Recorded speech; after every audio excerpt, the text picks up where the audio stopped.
What's up, folks, and welcome to Indie Ramble. So, how many people here who are old fogies like me remember the Sega Genesis game Columns?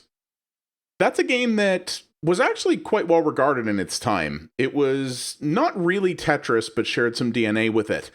And it's never really had a modernization. And that's basically what this guy is. So, this is Paper Tris.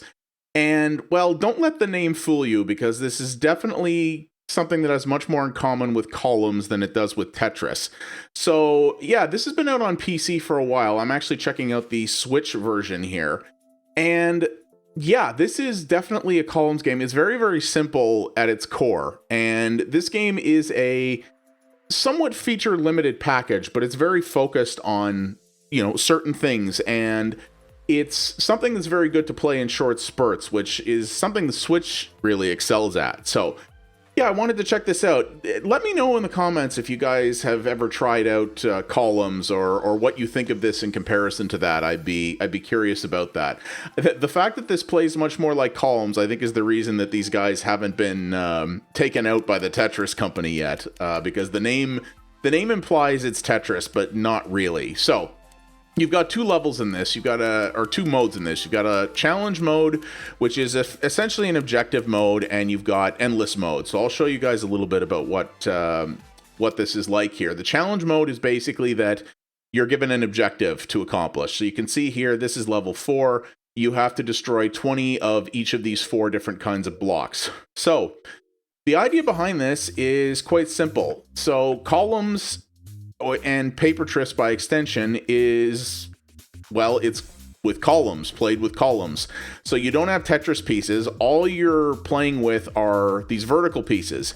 And rather than rotate them, what you do is you cycle through their different color patterns.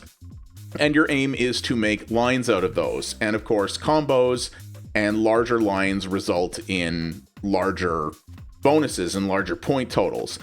And that's the thing. So this differs from Columns a little bit, and I went back to check that. And how this varies is that this has a bit of a different way you can put lines together than Columns does. Columns allows you to put lines together with a number of different criteria, but it requires that stuff be more in a much more straight direction. This sort of allows you to put things together that are not in direct lines. So if you make a group of 3, like you see, for example, there was 4 different pieces there of the same color, and they disappeared, but they weren't directly in a line with each other. They were just all touching. So in Columns, that's not how it worked. Those things would have had to have been in a direct line to have any effect. So it's a little bit different with how that works, but it allows for some more interesting creativity in terms of how you approach things. And you'll see here that there are different power-ups that you can get as well. Some of the blocks are timed, some of them are immediate power-ups that can have different levels of effect that can impact your combo and score. And really, you're looking at the meat of it here. And of course, as the name would imply of both the developer and the game, this has a very paper crafty like look, which I quite like. I think it looks pretty neat. The little animations that you have going on the side there, I think add a little bit to the personality. It's kind of a charming aesthetic, actually. I think that's one of this game's strengths. And yeah, I do feel that the title is a little bit misleading, because if you're coming into this looking for an interesting spin on Tetris, you're not going to get that. And the dev would have had to become a licensee of Tetris in order to do something of the Tetris nature, and that's not the easiest thing to do. The Tetris company is rather protective of that stuff. So if you were coming into this looking for Tetris, you're not going to get it. This is definitely more like Columns, but Columns was quite a beloved game back in the Sega Genesis era. And like I said, it's something that kind of faded into obscurity. It never sort of has been modernized in any meaningful way. And that's really what this is aimed to do. So it's doing what Sega never got around to doing. And I think that's kind of cool in its own way. This is a generally casual title. In the later levels, which I'll show you here in a second, things definitely get more challenging, and there are, I haven't gotten too many levels in yet. In reality, there are a lot of levels to the endless, or to the challenge mode in this, I should say. And the endless mode is obviously endless. You're going for just a score attack in that, and there is a lot of the things do. Initially, the first batch of missions will seem fairly samey. You have to do a lot of the same objectives in that, and I was kind of reaching a point where I was like, all right, is this going to get going here at some point or what? And it does. It definitely does. And it has an interesting sort of 3D perspective as well that I'm going to show you. So this level's complete. You either go to the next one or back to the main, or you can restart it or go back to the main menu. One nice thing about this is that they're basic, but there are online leaderboards in this, which is kind of cool. You know, it only shows the top 8 and then where you fit. You can't really go beyond that, which is kind of a bummer. And obviously there's no replays, but it's there, and it's nice that it's there and that it works. There's a couple of, you can look at the high scores. There's also a statistics screen that shows all the different kinds of things that you've broken and the total number of cleared cubes. I'm a kind of a stat nerd. I always like that stuff. There is a 2-player competitive mode as well. I haven't had a chance to play that, but, there's another option there. And then I'm going to show you here. So here's a much more complicated level, and this is where it shows one of the game's real innovation over the original Columns. So you see here it says I have to destroy the marked cubes and to not destroy other certain ones. This is where this starts to get tricky, but take a look at the background here. So you'll see that we have cubes on different planes, and there are ones that are marked there. And yes, the mechanic in this does go in 3 dimensions, and this is where things are very different from what Columns were. And I just totally screwed that up by deleting a cube I wasn't supposed to. So lines can be made not only up, down, left, and right, or in those sort of staggered groups that I talked about before, but they also can go backwards and forwards. So you can utilize the different blocks in the foreground and background to your advantage in order to create lines that way. And indeed, in some of these later levels, that's exactly what you'll have to do in order to progress. This is where things can get really gnarly and quite challenging, because obviously, as you're seeing here, you can block the back plane off visually. So you're going to be in a position where you either have to try to keep that clear, or you may have to actually remember what's behind there in order to build up the lines that you want. And that can get really gnarly when you have conditions like in this map where there are certain things you can't destroy in addition to things you must destroy. So this is where the game really started to take off and can indeed get pretty challenging at times. So that's cool. In addition to the large number of levels in this, one of the things I do like is, though it takes a while to get going, it does start drip feeding different mechanics to you, which I like. It's always sort of layering things on to give you more of an idea of what you're, give you more of an idea of what's coming and what's possible in the game. And you end up getting surprised quite a bit by running into a lot of things that you didn't know were here. And, that's always a nice surprise to happen. I think it could ramp up a little faster, but I do like that there is more to this than meets the eye, and that it does roll that out over time. This can be played quite casually, especially in the endless mode. But if you want something that's really going to challenge your noggin, then this will do that. And I think that's pretty cool.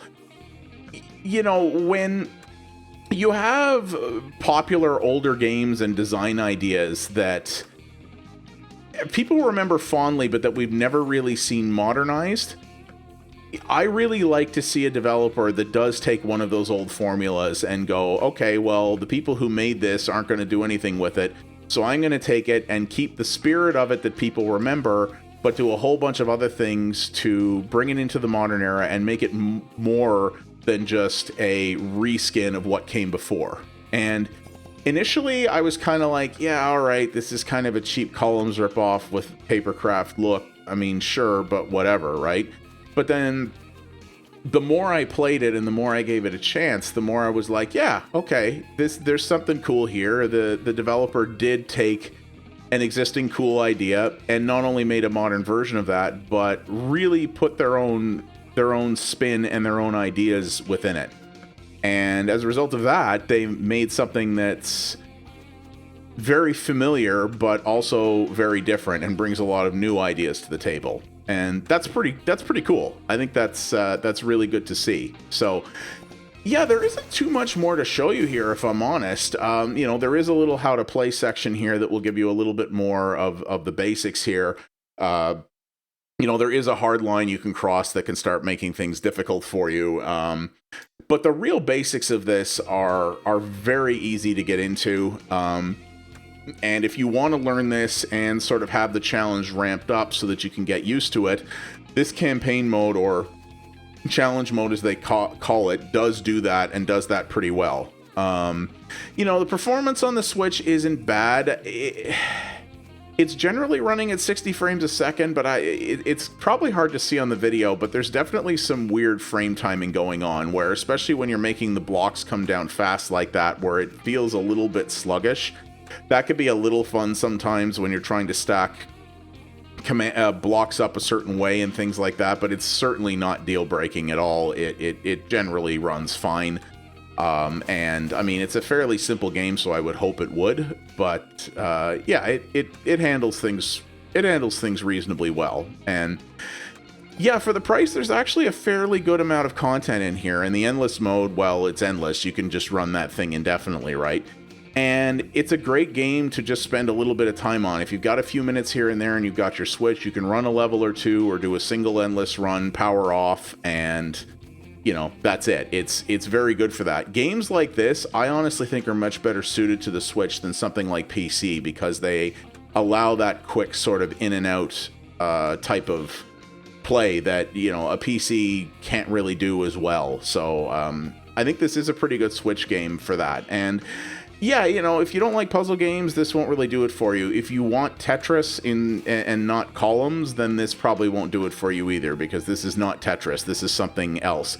Some may call it more simplified, and in some ways it is, but it can get quite challenging, and it definitely Columns was Sega's answer to Tetris back in the day, but it wasn't just a blatant ripoff. You know, they did their own thing to make it stand out, and this does as well. This is not just modern Columns. It's kind of its own thing. So it's neat. And if you've got a Switch and you like puzzle games, definitely worth taking a look at. You can do you can have some good fun with this. It's simple but effective for sure. So yeah, that is Paper Triss. It is out now on, I'm not sure if it's anywhere else, but you'll see it in the title if there is, but it is on PC and Switch. This is the Switch version.